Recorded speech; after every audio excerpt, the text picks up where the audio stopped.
श्रीगोमात्रे नमः। अद्य दिवसः तिथिवारनक्षत्रम्।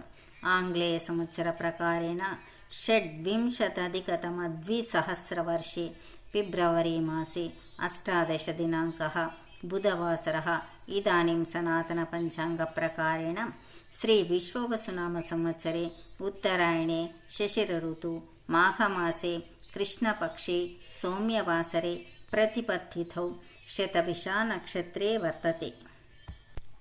अद्य सरस्वतीमातस्य अत्यन्तप्रीतिदिवसः। एषा देवी विद्यादातः। सर्वेषामपि शुभस्वातिवासरः शुभमस्तु तदास्तु। अद्य सरस्वतीदेव्याः नामस्मरणं ये कुर्वन्ति तेषां ज्ञानं प्राप्तिरस्तु। अधुना अहं सरस्वतीदेवी प्रीत्यर्थम् एकं श्लोकं पठामि।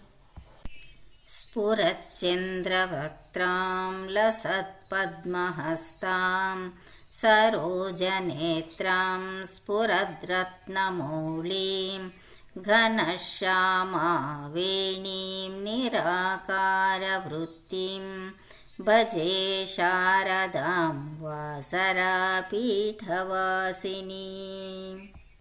सरोजनेत्रां शरत्कालचन्द्रबिम्बमुखां पद्महस्तधारिणीं नवरत्नकिरीटधारिणीं नीलमेघश्यामवेणीं निराकारपरब्रह्मरूपिणीं वाग्देवी वासरपीठनिलये शारदादेवीम् अहं वन्दे।